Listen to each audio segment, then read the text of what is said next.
We're here. Well, I can't, in the future. All right. Good afternoon, ARB. We're live and you are being recorded. You may begin. Good afternoon. Welcome to the January 25th, 2024 meeting of the Architecture Review Board of East Hampton Town.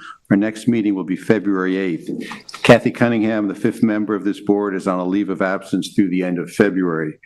I'd like a motion to approve the minutes of January 11th. So moved. Second? Aye. All in favor? Aye. Aye. Opposed? Okay, minutes are passed. I'm adding an additional item to our agenda today at the request of the East Hampton Town Board. It's a letter from the board requesting that the town board itself become the lead agency on the proposed new senior center. I'd like to read a very brief letter which outlines what they're asking us to do. January 22nd, 2024, to whom it may concern, East Hampton Town Board is hereby requesting lead agency status for the new senior center, a proposal to construct a 22,000 square foot senior services center with on-site parking, walking trails, and other related site improvements on a 7.008 acres of the premises known as 403 Abraham's Path in Amagansett, and referred to by Suffolk County Tax Map 300-166-3-10.2. The action is classified as a Type 1 action pursuant to SECRA. If you do not respond to this request for lead agency status within 30 days of the date of this letter, we will assume that you have no objections. The town board will continue to coordinate and cooperate with your agency and all agencies involved. If you have any questions, objections, comments, or particular concerns with this application, please do not hesitate to contact us by telephone or mail. Thank you for your cooperation in this matter. Jerry Samuelson, the planning director for the town of East Hampton, would like to comment on this letter. Jeremy? Good afternoon, members of the board. Thank you for adding this to your agenda and for the opportunity to just share a couple of very quick comments with you. I had a good conversation with the East Hampton Town Supervisor, Kathy Burke-Gonzalez, this afternoon, who wanted me to make sure that you all were hearing very clearly from her that the town board will actively be seeking your input and guidance on this application, right? So the request that you have in front of you is for lead agency, and perhaps for the record more so than you all, I don't want to tell you information that you already know, but under the secret process, there has to be an agency which is vested with the lead role in the review of a complex application that needs the input and review of many agencies. So with a large application like this, no surprise to you, there is a role for organizations and agencies that range from Suffolk County Water Authority and Health Department to New York State Department of Environmental Conservation, sort of outside the purview of the town.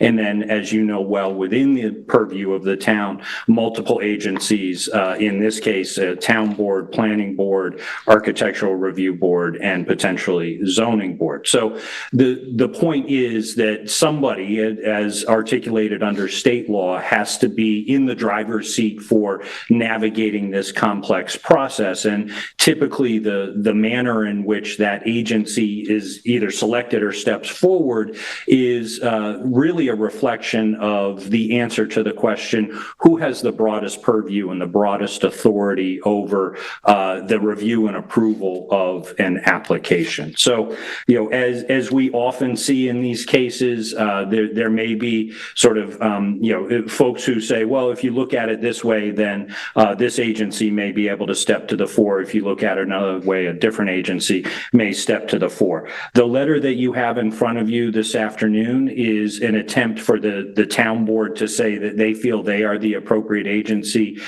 to step into that lead agency role. And so there is a obligation that they have under state law to formally coordinate with the other potentially involved agencies in including yourself. So I say that as much to the folks on the other side of the camera as to you all. I know that you live in this world, and I don't want you to think that I believe I'm imparting information that you don't already have. I just want us to have sort of a shared place to begin this conversation. The reason I share all of that with you is that I want you all, based on the information that was imparted to me this afternoon, to have a very clear understanding of where the supervisor asked me to carry this message to you, saying that your input as a set of experts who have a certain set of expertise here is greatly valued and appreciated by the town board, and that they want to make sure that you receive a clear signal at this moment in the process that they have every desire and intention to solicit and to receive and to listen to the input that you would put forward as you move through your review of this application going forward. So, Diana, looked like maybe you had a question there? I'm listening. Okay, all right. Sorry, I didn't want to preempt you from if that was the right moment. So all of that said, I want to just sort of put this in the context of how does ARB typically respond to lead agency requests like this? I cannot think of an example where your particular agency for a application that involves a subdivision, a site plan review, and the full redevelopment of a property that you all would have occupied lead agency status. I mean, I'll defer to counsel if there's an example that he remembers with his long tenure where you all have played that particular role. Often for site plan review and subdivision applications, that's a role that is played, for example, by the planning board, or in this case, potentially by the town board. I want to offer you the assurance as you move through this conversation that the planning department has been deeply involved in all aspects of this, let's call it, development of this application over the last 2 years in particular. So we have been able to make sure that relevant questions have been posed and that information has been provided in response for everything from parking to density to impacts on groundwater and all of that broader set of issues that when we put it together, we want to make sure there's a cohesive look at the combined potential impacts associated with any development proposal. The last comment I have for you on this is that, as is articulated in the letter, there are 30 days that are typically attached to a request like this, where you're asked to provide an affirmative response to the requesting agency, again, in this case, the town board. What that means based on your schedule at this point is that we would ask you to talk about and consider this request this evening. Looking at your schedule, that 30-day clock will sunset on, I believe it'll be the 19th of February, and you have only one other regularly scheduled meeting between now and the 19th. According to my quick look at the calendar, that would be on February 8th.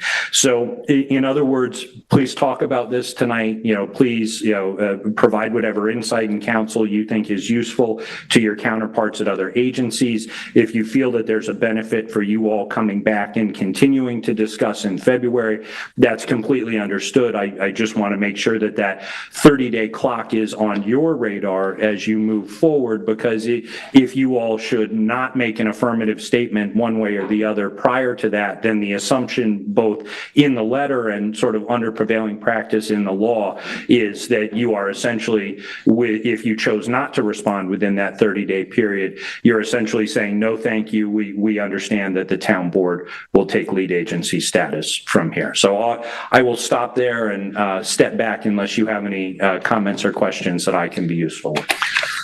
Well, I think this is a lot of information right before our meeting, which you just conveyed to me a few minutes ago and now publicly. I think I'd like to poll the board as to what they'd like to do, because we were prepared to vote on it tonight, but this is a slightly different proposition than what the letter indicates. So I'm happy to step aside and let you all navigate. Thank you. So should we consider this for another 2 weeks, or are we ready to vote tonight on this? So this is a change that the town board would like to work with us from what the letter says. Well, I'm willing to consider a delay for 2 weeks, but I would perhaps request from the town, there's a little bit of clarification as to what exactly that process would be going forward in terms of the ARB's involvement. Yeah. I mean, I don't think anyone thinks that the ARB should be the lead agency in this situation because we don't have a lot of the skills for some of these site plan things and other things, but certainly in terms of the building itself and its architecture, I think we could add some comments. So, Chris, what do you think? I think it might require a bit more thought. Okay, Diane? Well, I think this is really a situation where the Architectural Review Board, I mean, what we are tasked with is important for this project. So, I mean, if we are to be involved, which it seems that we are to be involved, I think that's, we have that word, I think that's enough. That's enough for me, but we can wait to, but I think it's important. I think our consideration of this project is important. I agree. So I think we'd like to defer our making a decision on the letter to our February 8th meeting and come back to you then with a statement that is how we'd like to proceed. Agreed? Agreed. Okay. Okay, good. Moving on to our agenda.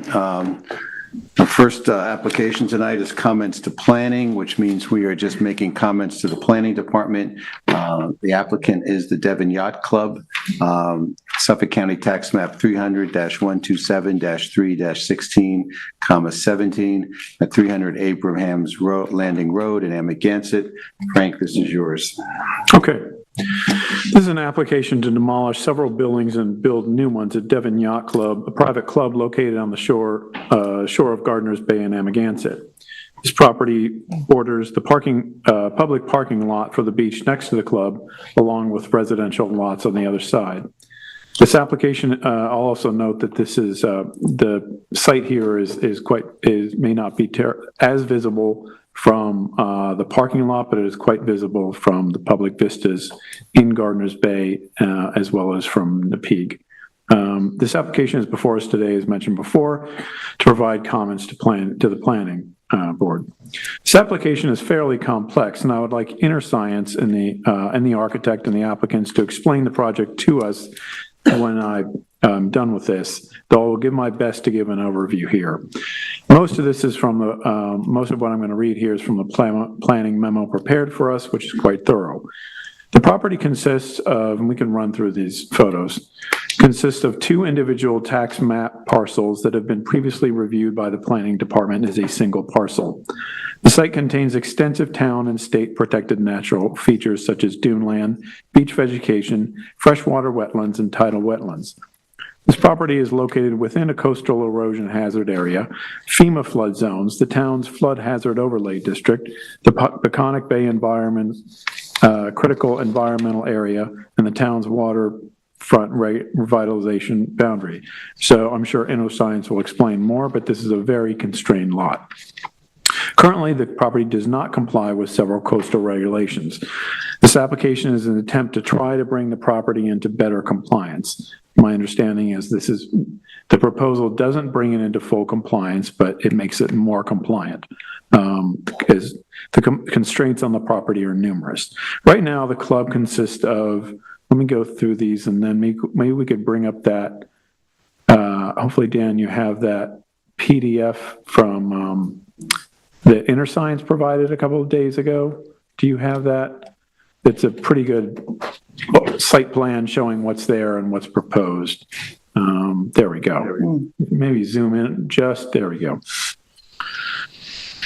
So right now the club consists of a two-story clubhouse, a one-story sailing center with changing facilities, a one-story three-bedroom cottage, a one-story storage building, 8 tennis courts, a bulkhead boat basin, which you can see on the right there, a marina garage right above that in orange, a one-story residence for staff, a one-story workshop with a garage and parking.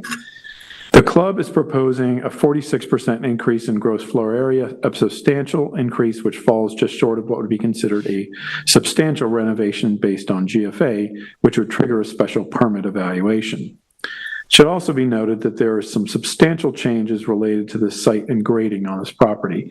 Whether that necessarily falls under our purview, I will note my understanding of the placement of these proposed buildings. It does have an impact on the building elevations. I'll just note for the record, the planning memo concludes that the current application is incomplete pending the study of some further issues, such as raising the grade, groundwater issues. So at this point, I'd like to turn this over to the applicant, which I believe InterScience could give us an overview of what's proposed here, and I think there's a lot to cover. Good afternoon, Richard Warren from InterScience Research Associates here on behalf of Devon Yacht Club. Here with Eric Brown of Ackerman Partners, Stuart Diston and Guy Horvath, who are the architects for the project, of Austin Patterson Diston, Amanda Jones from Aris Design, who did the landscape plan, and Patty Garvey and Jeff Grant, who are Devon Yacht Club officers. I know we're here to talk about architecture, but I think probably a little overview of the project would be helpful for you, just so you can understand the full context of this. As you know, Devon Yacht Club is a membership club. It's been in existence for 100 years. It's been here since prior to zoning. It's been here since prior to any of the wetlands regulations, here prior to FEMA. It operates seasonally from Memorial Day to October. It's an aging facility, as you saw in those photographs. Buildings aren't compliant with floodplain. They're not compliant with wetlands. They're not compliant with the high wind zone requirements. And the board and the membership felt that it was appropriate for them to think about the legacy of this club for the future and make sure it's going to be around for some substantial time in the future. It is a very constrained site. We have wetlands that are along the Bendigo Road side. I can take this with me, Ken. This whole area through here is a wetland system through here, comes up the side. We've got a boat basin that has natural resource setbacks required. We have a dune crest through here. We've got the beach out here. We have a coastal erosion hazard line through here. We've got floodplain, well, shouldn't touch it. We got floodplain lines. So this is a project with a membership where there is no increase in membership by this. There's no increase in use in the project. So it's an expensive undertaking for a club to say, we're going to look to rehabilitate and rebuild the facilities of this club. But they realize for the future of this club, it's something that's actually necessary to make it resilient, not change the scope of use, not lose any of the facilities that they have, because that's important to the members that they have there, but try to make it resilient and try to bring it in line with the concepts that are proposed in the town's CARP plan. But we've been at this project for about 5 years. We started before COVID. We took a little bit of a hiatus on COVID because everyone was trying to figure out where the world was going at that point in time, and then we geared back up. We've met with the town board representatives on 2 separate occasions. We met informally with the planning board. We've had 2 separate planning board meetings. They've asked us to come to you to get some feedback relative to the buildings that are proposed on the site. The plan is to do the project in 2 separate phases. The club wants to keep this club operating and not shut down for the time that it takes to build this. So the plan is to build phase 1 during the first winter, open back up sometime shortly after Memorial Day, close it down on Labor Day, and do phase 2. The phases would be essentially these black boxes here, the existing tennis courts, and you can see the orientation of this one tennis court, which is north-south, which is what everybody wants with tennis. And we had like a little bit of a twist and fight with some of the tennis players to let us turn that in order to resolve some parking and drainage issues. But the plan is to take this tennis court here, cut it in half, take one of the 2 away here, and then phase 1 would be taking away a tennis court temporarily, take the clubhouse down, rebuild a new clubhouse a little bit further landward, new sanitary system, new parking. So phase 1 is essentially in this area through here, and try to get the clubhouse back up and running that following summer. And then phase 2 would be the remainder, which would be removing the bathing center, the sailing center, the workshop, which is this little small gray building in the middle, and then the staff housing, which is on Bendigo Road, and then reconstruct those facilities, and then reorient the tennis courts, provide drainage, provide additional sanitary for the other buildings that are there.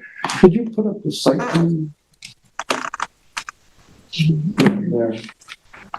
So this is what the project looks like at its conclusion. We have an increase in parking. We provide drainage control where there is none now. The sanitary systems are IA systems where the septic systems are probably in or very close to groundwater at the present time. So we're trying to, within the constraints of what we have on site, we're trying to do as many improvements for the property as we can. There is an increase in gross floor area. There's no increase in coverage. There's no increase in building coverage or total lot coverage for this. Because what we're doing is actually we're providing some second floor space, which is, imagine a club that's been operating for 100 years and they have people that are in the clubhouse building, they're essentially working in closets. They don't have storage space. They don't have like an appropriate space for their administrative staff. So the second floor of the clubhouse, they're actually going to actually make some appropriate space there for storage and offices. You'll see that in the floor plans. And then on the sailing center building, there's a second floor in the sailing center building, which is actually going to be used for storage and staff. Their sailing staff have some office and also a place for them to run protests. If anybody knows anything about sailing, there are times in racing, there's a protest on the water. You need to find a place where people can get away from all the other competitors and actually adjudicate a protest. I'm actually a sailor, so I know what that's all about, but you need a private space to do that. And down below in the sailing center, there's locker rooms, there's sail storage, you've got people coming in and out, and you actually need a private space. So while the numbers say it's a large increase, there's no increase in use here. There's no increase in coverage. There are environmental benefits from this. The kitchen is getting a little bit larger because we're modernizing it. If you've been to it, I went there actually in February.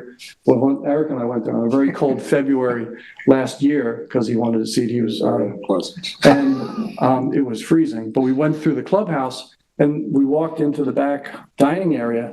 And he said, "What's this?" Well, this is the temporary 2x4 wall that they put up to make sure the roof doesn't come down if it gets a snow load. And you can look down, you can see the cracks through the floors. So they're trying to modernize. They're trying to give them code compliant, handicap accessible bathrooms. They're reorganizing the dining and bar areas. They're larger kitchen to improve the functionality of the kitchen, because when you go in there, you just see that there is stuff all over the place. It's just not very well organized. They're providing some storage. They're providing a small room for staff so they can have their meals, because they do have about 30 staff people here that help run this club over the course of the year.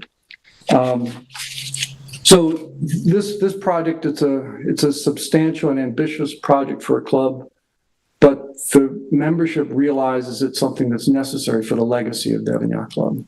It's expensive. Don't have the numbers yet for it, but just imagine that here's a club that you're providing all new buildings, new sanitary, new drainage, new grading, new landscaping on a site, and working its way through this process where there's no additional revenue coming in. It's not like we're going to bring in another 200 members that then helps pay for this. So this is being borne by the backs of the members, but they realize it's important for the club. So they're working out the financing methods for the club to make this happen. So it is a phased project. The architecture that's been designed by Austin Patterson Diston is doing it in a pitched roof, traditional vernacular, with natural materials. I'm going to let them get up and talk about it and show you some images of that. I assume you have all those here. You can put those up.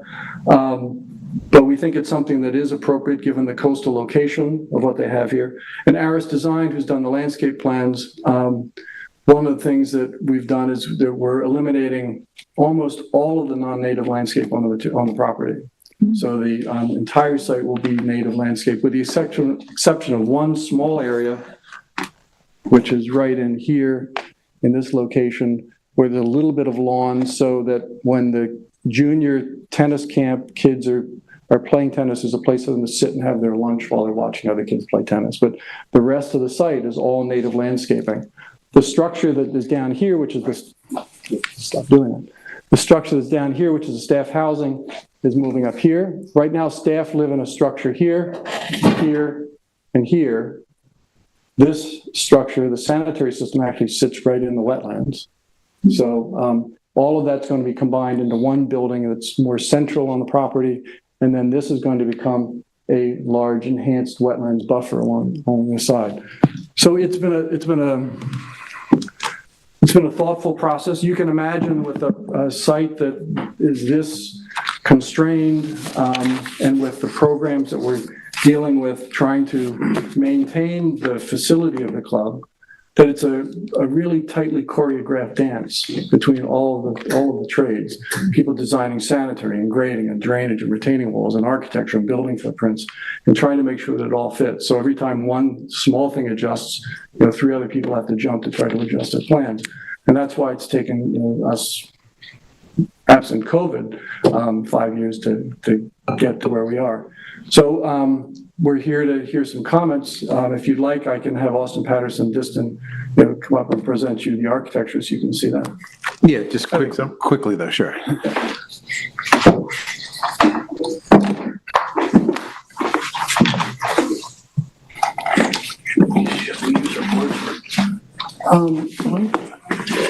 They have.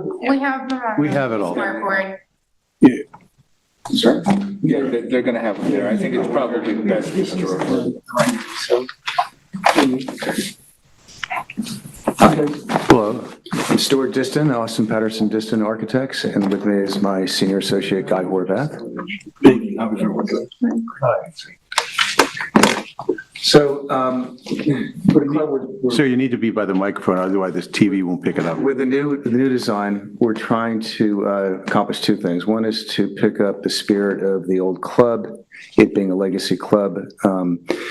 Many of the members are very attached to some of the aesthetics are there. So in the main clubhouse, which is in these images here on the front entry, we're going to be employing board and batten, which is on the existing club, with blue shutters, while keeping the dormers and the roof more neutral and using more natural colors on those elements.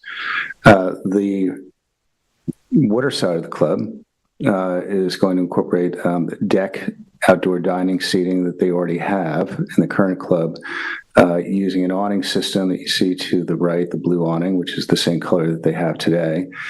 And on the left side, on the upper deck, is a new chart room, which will also be a dining area for the club.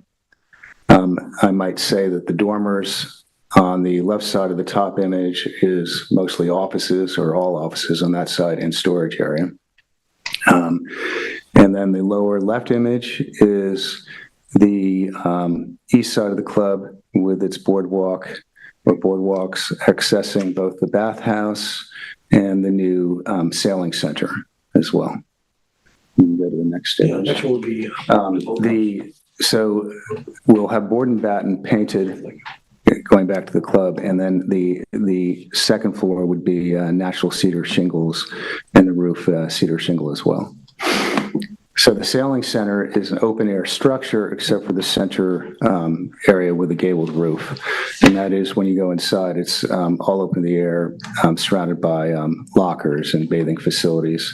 And that's also going to be a natural planking as well. Go on to the next. The sailing center is going to be composed really much like a structure like we're in here now. It's going to be a timber frame structure, open rather than cedars and batten shingles like you see on the walls here. Is going to be pine plank and cedared on the exterior. And so the spirit of it is to be like an old barn. It's been there for a long period of time.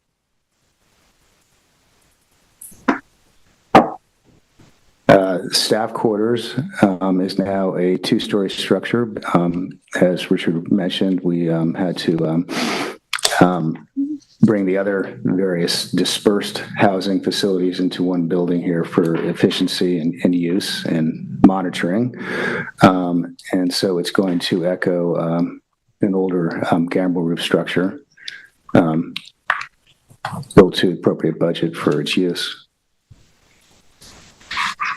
And again, also clad in cedar shingles. And then a tennis pavilion between the tennis courts, which will be echo the timber frame. I might add that the main clubhouse too also has a lot of timber frame components in it as well. The main hall of the club will also be a timber frame structure. This is the workshop shed building, like an old boathouse with a ramp platform going up to barn doors. I think that's it, right? Yeah, in a nutshell. And ideally, when would you like to start this project? What winter? 25, probably September of 25. So a year from this Yeah, September? I figure that's how long it's going to take us to finish. But one thing I actually forgot to mention, and it's really helpful if these images are up here, is that at the present time, the building sits 5.8 feet from Abrams Landing Road, the parking lot. So in the redesign, we realized that that's the side where the kitchen is. I don't really like to say it this way, it's kind of like the dirty end of the use here. So we felt that it was important because that's on the street that we should try to move that back. So it's no longer 5.8 feet, it's now 44 feet away. And we've designed it so it's landscaped, so it's actually there's some appropriate screening on that end of the building. On the west end of the building. West side. Yeah, west side. Is the indoor dining in the second photograph, is that everything to the left where the arcade is? There's two rooms down there. One is, they're all dining downstairs, but one is more intimate dining setting on the left side, which is the east side of the building. On the west side, where the awning is, behind that is the traditional open Big dining room with dining and for dancing. And will this now be a year-round use building? No, the club doesn't intend to change the operation, still will open and close. The chart room, which is on the second floor, you can see it up on the middle image, will provide a small area where the board can meet. That will be winterized so they can actually have their board meetings there. And sit, right now they meet in the city, they meet in other places, but they can't meet here because it's freezing. And it also will provide some of the functions where they have some existing building. They've got the snack bar, which is on the west end of the building. They'll be providing that service up there as well. So they're moving some of the existing uses around. Behind that, there is a room that's a card room. Right now, people play cards in the dining room, and they're trying to give them like a little bit more quiet space. So they're trying to be intelligent about it, to provide the same kind of services they have for the membership. They're trying to make it a more 2024 standards. So, What are the operating months? When does the club open and close? generally, the club opens in May, Memorial Day, around that time. And they go through October, although I can tell you that some of the members will play tennis into November until it gets too cold to play. So the facility, but it actually does shut down during the winter months. But it will have heating and air conditioning For management. for management, office work. Yes. Okay. Yeah. So I have some questions about the application. One of them has to do with floor elevations. So, because one of the things we're tasked with is determining sort of the mass and scale and how a building is read on the site. So, first question, like, where is the first floor elevation? And I assume that includes the rear terrace versus existing. Is it being, I assume part of the site improvement is raising the building? Yes, Okay. that's correct. We have that data. We get that. So you're 1 foot above base flood elevation with, in conformance with FEMA regulations? That's going to be the idea. Yeah, it's going to be FEMA compliant.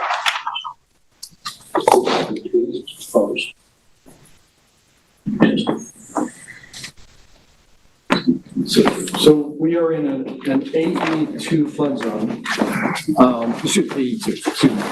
We are in an AE10 flood zone, and New York State requires 10 plus 2 is 12. We're required to be, and we're partially across the limited moderate wave action line, requires us to be placed on pilings.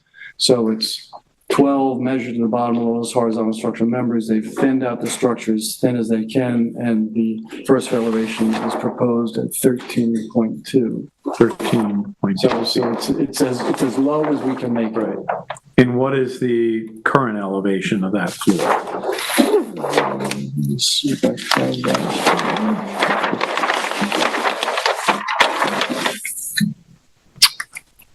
First floor is at 10. Okay, so, So it's a currently FEMA non-compliant. so you're raising it up 3 feet. Raising up the floor is raising up 3 feet. Okay. But it will not require any height variances. It's all designed to meet all the height. Okay. In terms of this elevation, because I think you all are going to be probably coming back to us because we're providing comments, or it will require our review at some point, approval, so we're providing comments now to planning. So I'd say when you come back, I think what would be instructive to the board would be to know, like in these elevations, would be to dash in where is the existing roof line of the house so we get an idea of how the building is going up Relative to what's existing. relative to what's existing. Agreed. I think that's like one of the critical things that would help us look at this. One thing I was wondering about, and this is why I bring up the question about the when the club opens, is the awning. And maybe we can go to that rendering that shows the awning. I was wondering, is this something that's really important to the club to have an awning versus a fixed overhang? It's been discussed extensively. Because I was looking at this and thinking, one of the concerns of mine is that we know that the finished floor elevation is going up, and then we're adding a second story, largely, a habitable second story. So the overall height is really, top of the building is really going to go up. So I'm thinking about how is this building going to be seen from, it's not going to be really seen from the street because there's not much there, the road, but it's really like the beach and down the beach and over into Peak. And so what actually sticks out to me is this awning, and I'm thinking, I'd be curious what other people have to say, but it kind of sticks out. Like, I'm curious what the length of that awning is versus the existing, and I would almost prefer to see, I would think it would be, I'm not saying I prefer this, but it would almost be visually like less impactful to not have an awning and to have a fixed Shed roof. shed roof or a colonnade going down, or like sort of like they do at Main Beach in East Hampton. And also I wonder, the club doesn't open until mid-May or so. So you're kind of looking at empty poles as opposed to the Main Beach structure in East Hampton. It looks sort of handsome when it's not occupied, right? So that's something else. So you do not have these images. The planning board got these in a recent submission, but we have had the landscape architect actually give us some views of what this is going to look like from the beach and from all different kinds of perspectives. And we've also asked them to provide some images of what it looks like as the landscape grows up over time. What's it like when it's planted 1 year in, what's 5 years, 10 years, that kind of thing. We thought that would be helpful for people as well. So we can get this stuff in for you as well when we actually make the submission. Is the awning blue now? Yes, it is. It's blue now? Yes. So you're keeping the blue color, even though it seems quite vibrant in the new renderings, but not so vibrant in the old picture, so. Yeah, the intent is to maintain the legacy of the club, have some type of connection because of emotion or nostalgia. Got it. And that awning is part of that.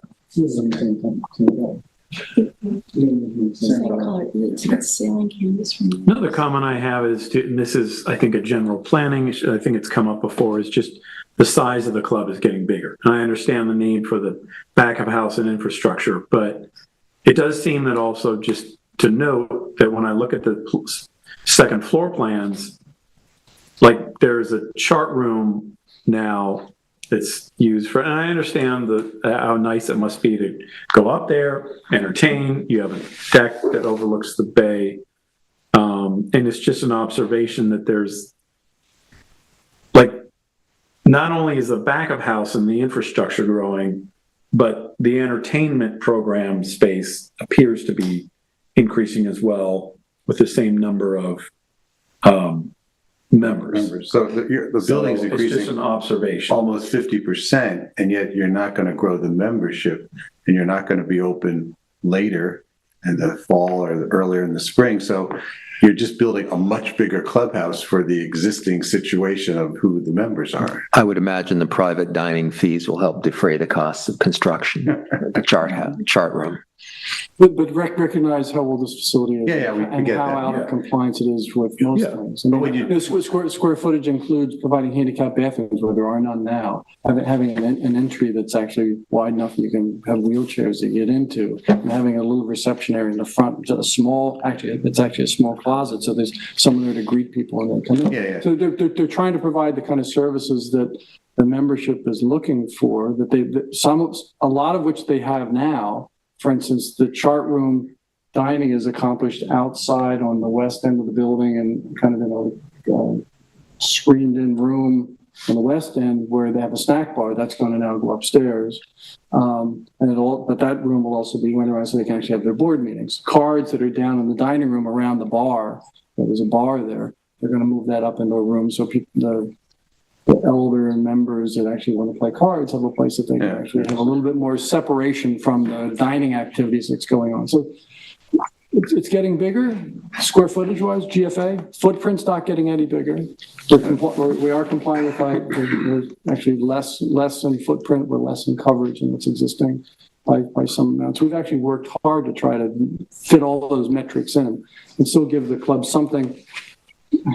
They're going to spend a lot of millions of dollars on this, and it's trying to make sure that you've got a member. So not only are we trying to preserve what I think is an institution here in the town, because it's been here for 100 years, longer than the people that sit on this town board here. So it is kind of an institution here. I'm trying to preserve that, and also do it in a way that the membership it can make some sense for the membership to spend that kind of money. So, but there will be no increase in membership because they can't. There's a cap.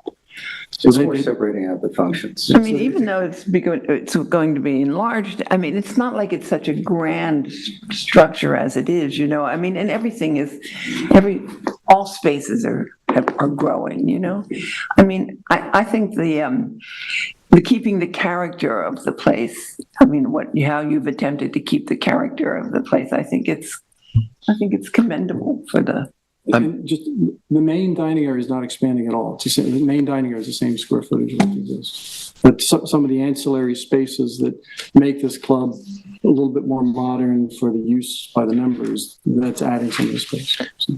Looking at the floor plans, they're very well thought out, and I think that they're providing normal and customary facilities that one would expect of a private club of this caliber. I don't see anything out of the ordinary in terms of the offerings to the club membership, and it's laid out with a logic and clarity that is encouraging. And I think it's overall. I agree with. I agree with our, some of the other comments about the character of the architecture. I think it's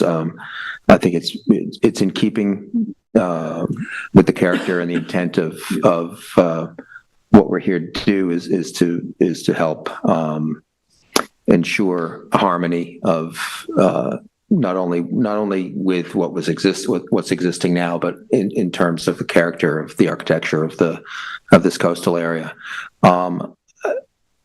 I think that there are a lot of planning issues and I again applaud you as the planning department did for being so thorough about how you approach the review and comments, and so it really helped planning department's review and our review.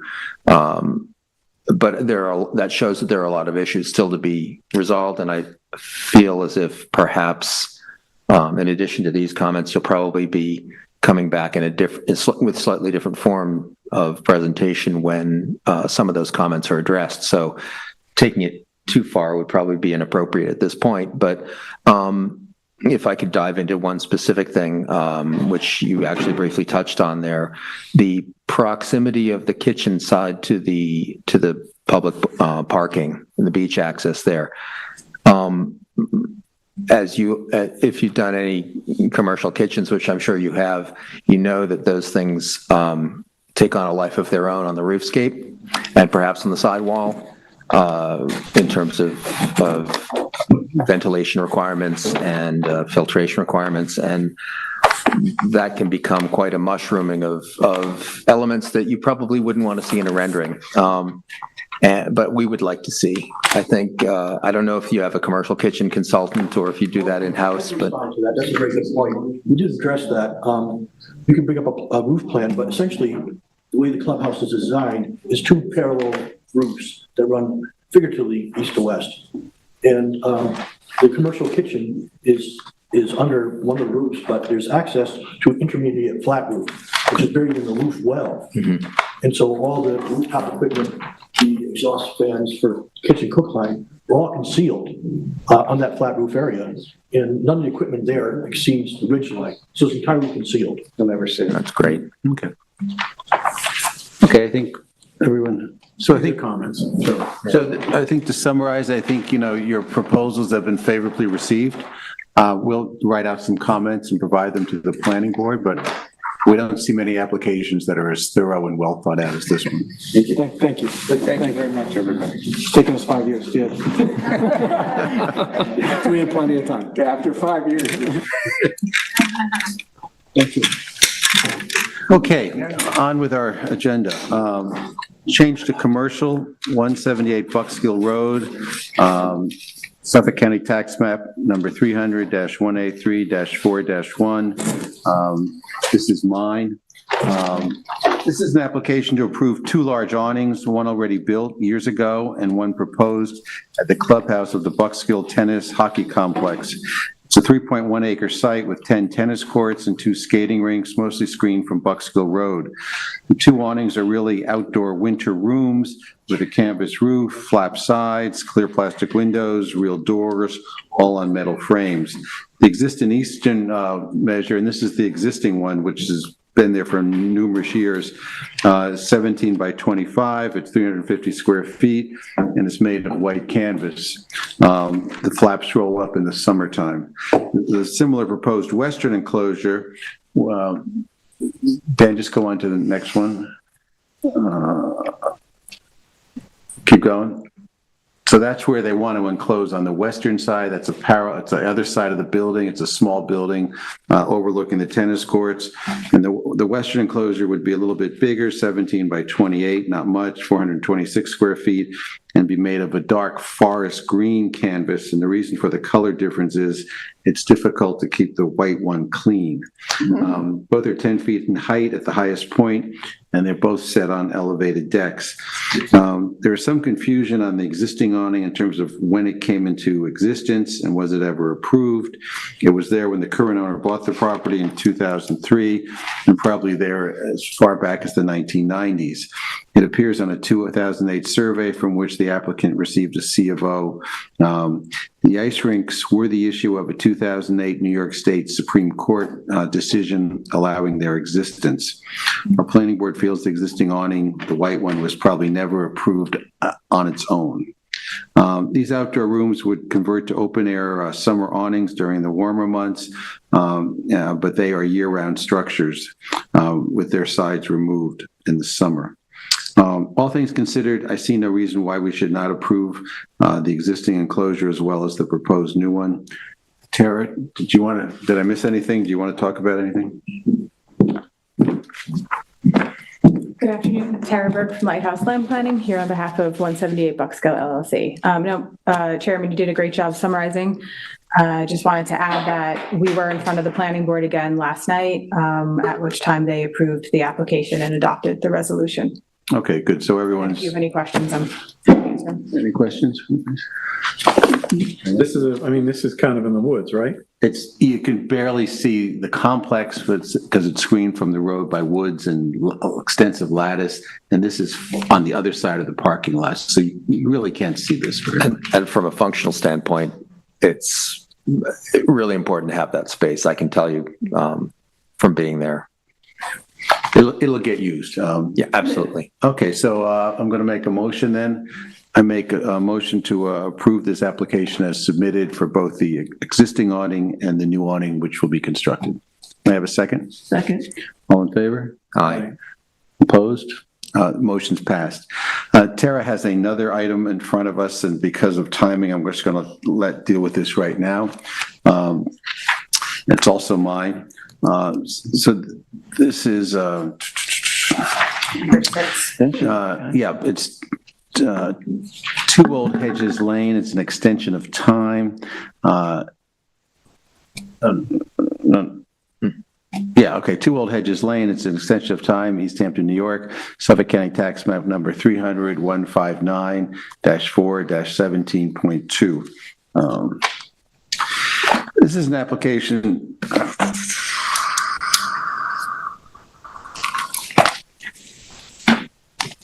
These are 2 applications, both requesting extensions of time for a 5-year-old 7,000 square foot house now finished on a private road near the intersection of Cedar Street and Hand Creeks Road. The property abuts an agricultural overlay. That's why we're looking at it. We approved construction of the house and a 500 square foot open pool pavilion in December of 2017. Applicant has had incredible difficulty with his builder, which has prolonged the construction and completion of this house. We're now 6 years out from the time we approved it, and the applicant is committed to cleaning up all sorts of outstanding paperwork to obtain a C of O on the house that he is living in. The second extension of time concerns our June 2018 resolution approving solar panels on the roof on the backside of the house. That was completed by the beginning of 2019. As the applicant appears to be working to resolve a complex paperwork situation, which is not of his own making, but has to do more with the builder, I see no reason not to approve these 2 extensions of time. Tara, again, anything I missed? Nope. Great, Okay. thank you. Any comments from the board? Anyone? Okay, so I make a motion to approve these 2 extensions of time as submitted. May I have a second? Second. All in favor? Aye. Okay, motion passed. Thank you very much. Okay.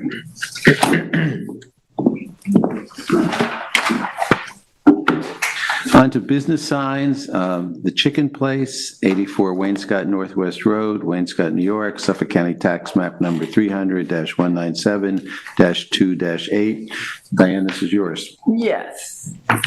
Yes, well, they're appearing before us, I think, the 3rd time, and we appreciate you taking our suggestions to produce a sign that is more compatible and not so. So, Dan, do you have this a slide of this? Here's 3 of them, yeah. Oh, yeah. They gave us 3 options, so we had. Okay, yes, these are options. This is option 2, I think. And I think that's option 3. And yes, this is their favorite and it's my favorite. And I think it's an improvement. And I took some pictures of my own. I love those little chickens on the sign that you can't have. Mm-hmm.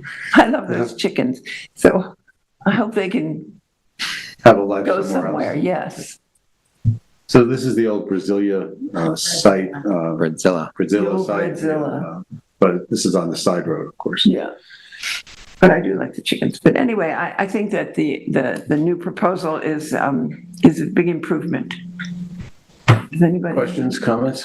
Everyone like Diane's? I wasn't here for the part of the board for the first discussion, but I did read the comments and agree this is less white blank space. Yeah, I think it's an improvement. Well, then if there's no other questions, I make a motion to approve this application as presented. Second? So I'm sorry to interrupt, but do we want to say which, like, in the motion, which option we're doing here? Option 1, they've submitted the colors, and we have all the data. So option 1 with the half curved top. Yeah, okay, option 1 with the half curved top. Okay, second? Second. Okay, all in favor? Aye. Opposed? Motion passed. You have your sign. Thank you. Can I give you a little bit of feedback on the process? Sure. Okay, so I got the application in completed on October 30th. The first available time to see you guys was November 30th. you adjourned it with comment and wouldn't approve it with conditions. I thought I'd just come back to the next meeting. It's a holdover and carryover. That's not the case. I got bumped to January today, which was 6 weeks later, because you didn't have a second meeting in December. I was here for 90 seconds. I asked planning if I could go on that January 14th, whatever that agenda was. They told me no, that there's no exceptions. The agenda was full. I also just watched you adjust the agenda for efficiency. In other municipalities, they put the signs first because we're usually so quick. The first time I came was 86 minutes to get before you guys. Tonight was 48. For efficiency, if you're open to adjusting the agenda to put the business signs first, 90% of them you guys approve, and it's really a quick process. So it would just help us out a little bit if you're willing to adjust the agenda for the new year. I just wanted to give that feedback. That's terrific feedback. We're always trying to figure out what takes the most time, and we're trying to take agricultural overlays because they take the longest time, push them farther back so other people aren't kept waiting. I appreciate that. And again, you usually hit sign so quickly. And then for the holdover, if you guys do hold over an application and ask to see revisions, just make it clear to the applicant that they're not automatically on that next agenda. They're bumped to the next agenda where you have time. So I could have done this in 90 seconds on January 14th or whatever that meeting was. Instead, this client has had no sign through the slow season, and the application was in October 30th. So again, I just wanted to provide that feedback. Scott, I think the reason you didn't make January 14th was we had a new member who just joined us. Okay. And we also had a fifth member who's on a leave of absence for personal reasons. So it was a very odd confluence of two items that kept you from that meeting. They told me the agenda was full. Well, and I knew because we reduced the size of the agenda because we didn't have as many experienced board members as we'd like to have. Okay, thank you very much. I appreciate letting me say that. Thank you for your Thank time. you. Actually, just to clarify, the applicant was asked to submit additional material and didn't, and that was one of the reasons they weren't on the agenda. Okay. I thought I was submitting them to you guys in person. I didn't realize I had to submit them to the ARB secretary in the planning department. That's the part that wasn't made clear until I was told I was bumped from that December You meeting. thought you were going to hand them to us here. Yeah, I thought I'd just bring them back, show you guys what you wanted. So that, as somebody new to this process in East Hampton, that would have been helpful to know. Okay, so we'll get Julie in the future to make those crystal clear. Cool. Thank you, guys. Okay. There is sort of an assumption in East Hampton that everyone knows the process. Yeah, we don't. Okay, business signs number 2. This is Cruz Brothers Construction, 81 Wainscott Northwest Road, Suffolk County Tax Map 300-197-1-45. Chris, this is yours. This is a sign application by Cruz Brothers Construction for a window decal at 81 Wainscott Northwest Road.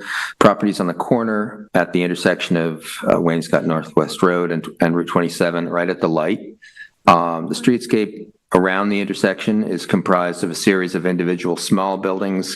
You got La Capanina, the subject property, and then Goldberg's and the seafood shop on the other side of the light.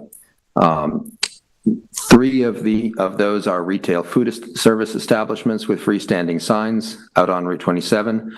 The subject property is business office space with no freestanding sign. The applicant has submitted photos and a sample of the decal material. The photo shows the decal on the left-hand window panel facing Route 27, which is shown there highlighted in yellow. The application paperwork requests, quote, business logo decals on windows, but there is only one window panel in the application that shows any decal. The side window facing the west is presented in the application photos, but no decal is indicated. I'd like the applicant to clarify if this is an application for one decal on one window panel or decals plural. Otherwise, it seems appropriate in context that the one business office space along Route 27 frontage in this area that does not have a freestanding sign and building or window mounted sign, it has building or window mounted signage only, and it's thus in contrast with the food service places with their higher traffic volume.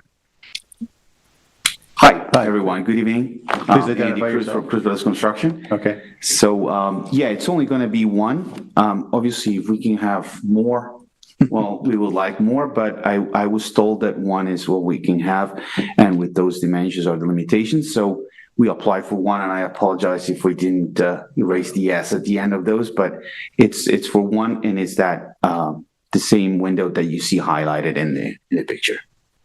Thank you. Yeah. We know this building well. We've been working with you on it for a Really? long time, Okay. but it turned out very nicely. It looks good. It looks I'm glad so we much all better. came to terms, and looks good, and it's an addition to the town. Any comments, Nick? Dan? No. Chris, I think we're ready to make a motion.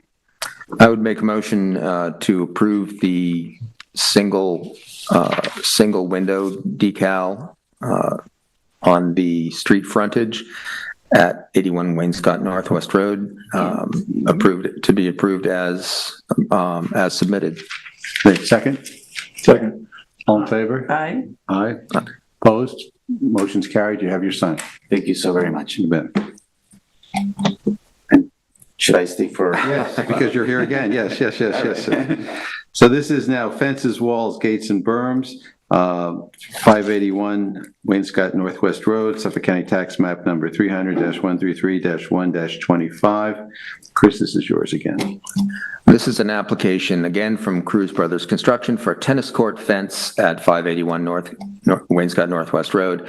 The property is a 5 3/4 acre corner lot, fairly wooded at the intersection of Wainscott Northwest Road and Route 114. The new house appears currently unoccupied and is for sale. The property, as a side note, has at the intersection, the property has a sign, an airport sign on the property that's been negotiated with the town, as I understand it from the building card. Access to the property is down a long curved driveway off Wainscott Northwest Road. The house and the landscape plantings and a landscape berm obscure the view of the tennis court from any roadways. The tennis court was part of the original building permit scope in June 2022, with no mention of fencing on the property card until application was made to build a pool and fencing in December 2022 under a separate permit. The fence is built as proposed, black chain link with black posts in a stepped dual height configuration, 8 feet all around and at the 4 corners, and stepping down to 4 feet along the side facing the yard and pool. As seen on the survey, it appears to be doing dual duty as a portion of the required pool enclosure fence as well. In other words, the 4-foot pool enclosure fence attaches at the back corner of the tennis court and continues until it reaches the far end of the tennis court, at which point another 4-foot fence jumps the berm and it jumps to the other side of the berm and picks up around the rest of the yard to enclose the pool area. The tennis court and the entire backyard area are surrounded by this approximately 4-foot tall landscape berm, as shown on the survey and visible in these photos. You might look at the other photo. Yeah, that one shows the berm. The top of the berm is planted with arborvitae, the tops of which are already taller than the top of the tennis fence. That combined with the black black fence itself gives means that the fence is not really very visible from anywhere except within the backyard. Certainly decreases the impact to any neighbors' visual impact. The berm and the plantings give maximum screening, minimizes and or eliminates the visual impact from public roads or neighboring properties. The fence panel heights are as proposed, standard chain link panels, 8 feet and 4 feet. Worth noting that the main posts, as they usually do, they rise up a couple of inches above that to about 8'3". The fence is built, and it's built as proposed in the application. I don't see any. Is there anything that I missed on that? No, I couldn't say it before. I couldn't say it better. Chris, is the berm sufficient enough to keep those arborvitae alive? That I don't know. It looks, I mean, is there enough moisture to keep those arborvitae? There was irrigation. Yeah. Oh, there's okay, so it goes irrigation in down. there. Okay. Correct, yeah. Okay. Because it looks like a pretty narrow top. It's, but- yeah, it's a little bit, we did it with that purpose to obviously cancel a little bit of the road noise, seclude the property from the neighbors and, provide a little bit of privacy to the property. There's one question I had on the back corner, opposite this corner than this photo, and that is, how does the pool enclosure fence connect to up? Is it up and over the berm and then to the back side of the berm? Yeah, up over and then it dives onto the fence right here. Okay. So So the height of a fence is considered above natural grade. So if you put it, first of all, my understanding is you actually are not supposed to run a fence atop a berm. Correct. So, and generally this doesn't, it's just that one point. It goes up like, it goes up and over the. It goes up and over the berm to ride across the back side of the berm. So the fence is not even visible from the backyard. It's on the back side of the berm from. Correct. When we've looked at fences on berms, they're usually running the crest of the berm.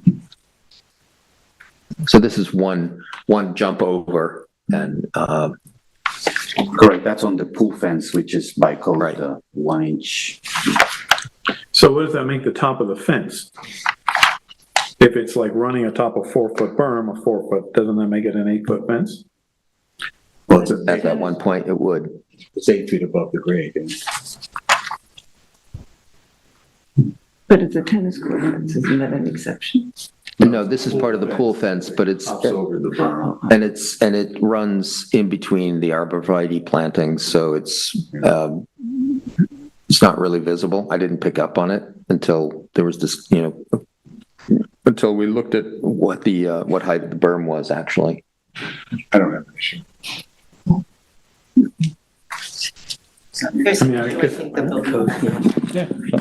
I just wanted to make you guys aware. I mean, I will say the application is not before us to approve that fence, so. Right.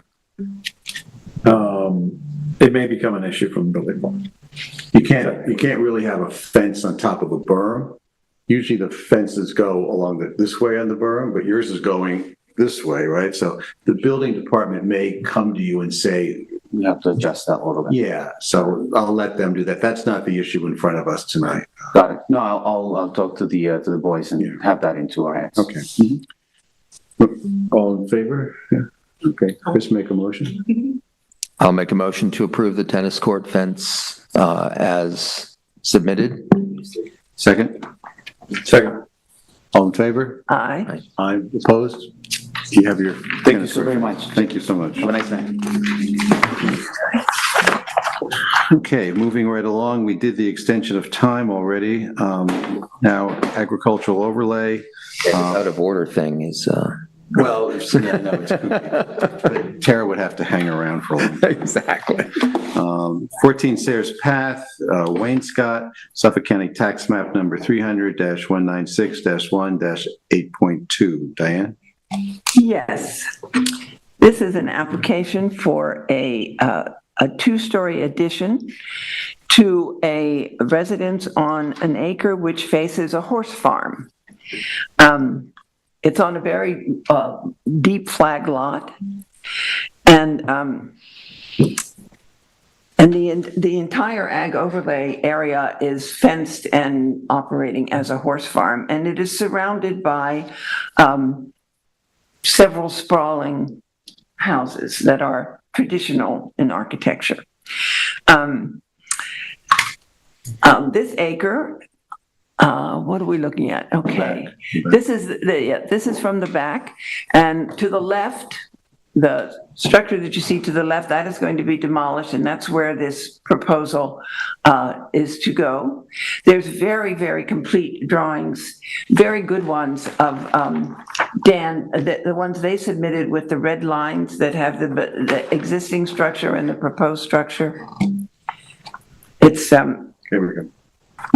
A900 and A901 are the you can really see. The renderings, they're drawings for the All the renderings are in the back. There we are. Can you see that, everybody? You can make it a little larger. So you see they're taking off that little eave. And you can see the red line, the new proposal and the existing house.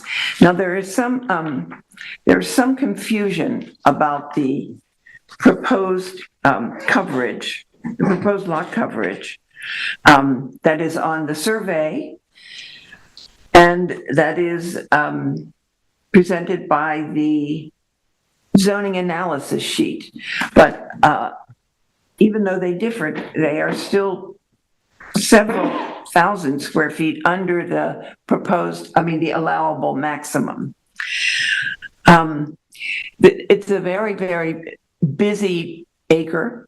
It has all sorts of amenities and pavings and walls and putting greens and just a little trampolines, everything you can imagine, but it all sort of snugly fits on this acre. And I think that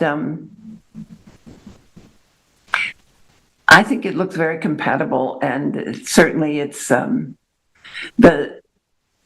houses surrounding the horse farm. In a few of my pictures, you can see them. I mean, I think this will be very much in keeping with that sort of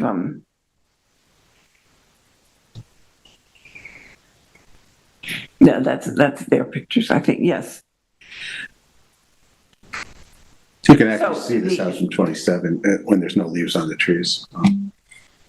But it's a very small house for what's happening. Yeah, it's a small house. I mean, the maximum proposed lot coverage is 4,500 feet when 6,700 feet are allowable. So in the context of the neighborhood, I think it fits in. So are you here for this application? Yes, should I step Yeah, sure. Please identify yourself. Hi, my name is Andrew Hart. My company is Orange Door Architecture, and I do represent 14 Sayers Path. Good. Did we miss anything or anything you want to add? No, I think you encapsulated it pretty well. The one thing for us for this sort of addition really is to keep it in context. We want to reuse the existing detailing, deploy it into the addition so that things feel seamless. For us, it's important that this is not a behemoth on the lot, and the family would just like a little more space. So. Yeah, I mean, it fits right in with sort of the existing horse farm aesthetic of the whole community. Is there lighting on the outside of this addition? There is lighting on the outside. Yeah, and we have a cut sheet. And it's dark sky compliant? Yeah. There was a comment, the block we used in the elevation shows a little bulb coming down. The actual light does not. It's dark sky compliant. Okay, good. Well, you've submitted, I mean, there's very few questions because you've submitted such a complete submission. So I don't know, gentlemen, do you have some observations or comments? Two questions. One regarding the lighting. So it looks on the elevations like you're just adding new sconces to match the existing, or you're replacing all of them? There are existing sconces on the building that are not dark sky compliant. We are proposing to replace those with ones that are and be consistent throughout the So building. all of them on the house? Correct. Okay. So it's just important to note this for the resolution that you're going to be replacing all of the sconces with the same spec. Okay. That's correct. Yep. Go ahead, Frank. I was going to say the windows, they're all numbered on the elevation. So I was wondering, are you replacing all of the windows? Are you installing all new windows throughout the house? We are replacing the existing windows. Okay. The existing windows are at this point failing. Yeah. They're not energy efficient. And we are looking to maintain the same grille patterning that is in the existing. And then, of course, translate that onto the windows into the new addition. A replacement in kind. Yeah. Are they the same color? Or It will different? be the same color. Okay.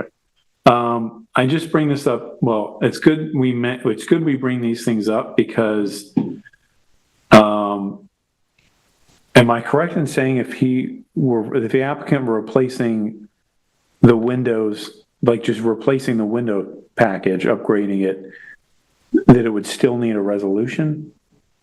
Not if it's in kind, in Okay. place, in kind. No. So I'm bringing this up because I want to make sure that whatever's in the resolution, I don't want someone coming on site or coming back and saying, oh, well, it wasn't actually in the application that we were going to just replace or upgrade certain things. So I want to make sure that the scope of what you're proposing here is just captured. We are replacing. Beyond just the addition itself, that whatever is being done on the existing house, that it's documented.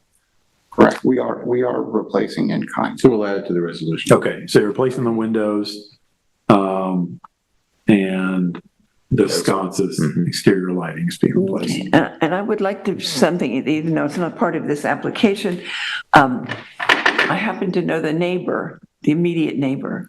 Oh, okay, along the Yes, shared George. driveway. And he says that the garage lights, so maybe they're being replaced too. He says that they shine very brightly onto his property. So since you're replacing all these lights, I hope you'll also replace the garage lights. I will make a note of that. Okay. Right here on my notes, and I will do everything we can. We'll make sure that we want to be compliant. We don't want to our neighbors. Is there, are you going to be replacing the roof in kind throughout, or is the roof in the existing house in good shape? So the existing roof and the existing sidewall shingles were done, I want to say probably about 2 years ago. So what we are doing is we're leaving those in as many places as we can. We will seam in where the new and the old come together. For a little while, as you know, white cedar and red cedar, we use the red cedar for the roof and the white cedar for the sidewall. It takes a little bit to weather, and we prefer to do that naturally rather than chemically. Absolutely. So that will be, we'll have a two-tone house for a short little bit, but otherwise, we expect it all to weather in same materials. This house was before us about 2 years ago with some walls by the garage. Were you involved in that project? This is kind of funny. I worked for that company several years back. Okay, This client was referred to me. I see. So the house stayed with you, but you changed. So yeah, so I'm familiar with the house and familiar with the owner. Yeah, I was familiar with it because of that too. Yeah. Went to see it. Okay, it's real good. Yeah. Diane, make a motion, please. Oh, all right. Then I'm happy to make a motion to accept this application as submitted and to note that all of the fenestration, although the windows are in the existing house and in the new addition are being replaced. Correct. Yes. I make a motion to Existing And then all the sconces. wall sconces, all the sconces throughout will be changed to all the dark sky. sconces throughout will be changed to the dark sky compliant ones as submitted. Do we need to know in the resolution how many square feet is being added to the house? Well, No, that's but it's in the a, notes. What's that? She'll pull it up. It's in the plans, I'll bring that all in. Okay. All in favor? So we need a second. A second? I'll second. All in favor? Aye. Opposed? You have your addition. okay. Why, thank you very much. Thank you. I appreciate everyone's time. And Julia, you've been very helpful in this process. Thank you. Nice to hear. Thanks for a nice proposal. Thanks for a nice submittal. Of course. We'll try and get back with another one. Take care. Okay, we're on to issuance of certificates of occupancies. Amagansett Dunes Apartment Corporation, 379 Bluff Road, Amagansett, Suffolk County Tax Map Number 300-190-2-16.2. Frank, it's yours. Okay. This is an application for a certificate of occupancy for two signs. One is for lettering signage on this awning here. This is Amagansett Dunes, which is on Bluff Road near Indian Wells Beach. Let's go to the next photograph. And then a double-sided sign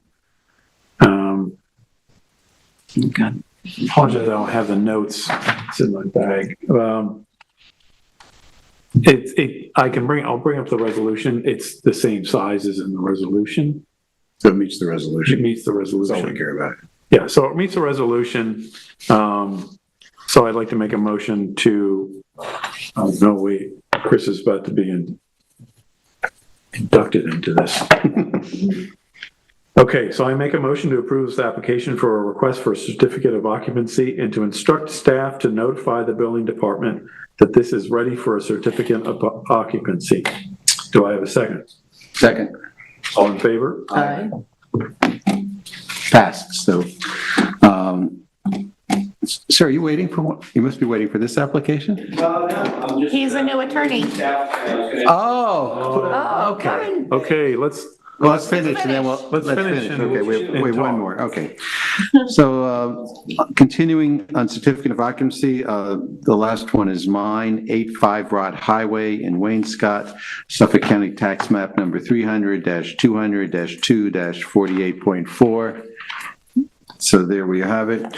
So this is an application to approve a traditional barn and existing chicken coop on a 12-acre estate on Waynescott Pond. So the applicant may obtain a C of O. The property is not visible from either Town Line Road or Waynescott Main Street. It sits sort of in an L-shaped position behind the houses that front on those roads. It has driveways on both roads. The barn with a partial loft measures a total of 1,634 square feet. The long existing chicken coop has a total of 261 square feet. Dan, can you bring up the chicken coop? Oh, sorry. That's the side of the barn. That's the loft in the barn. And that's the existing lighting, which is dark sky compliant, the new lighting. And then the chicken coop is there, and then there's one maybe on the back. Okay. Nice, lucky chicken. So the lighting is, there's one lighting on the barn. It's on the door side. We just saw that. Dark sky compliant. Summary, this is an extraordinary property, beautifully maintained and essentially a modern farm tucked into a tasteful new estate. I see no reason not to approve this application so it can obtain a C of O. Any questions? Looks good. Okay. Lucky chickens. I make a motion to approve this application for a request for a certificate of occupancy and instruct staff to notify the building department of the same. I have a second. Second. All in favor? Aye. Okay, motion is passed. Thank you. And the last thing we have to do is read the certificate, the resolutions from last week. Resolution 3 Mile Harbor Affordable Housing, Suffolk County Tax Map number 300-122-7-19 and 20. The Glamour Nail Salon, Suffolk County Tax Map number 300-171-1-15. 59 Gansett Lane in Amagansett. This is a denial. Suffolk County Tax Map number 300-172-7-24. And the Laney Residence, Suffolk County Tax Map number 300-157-3-7.1.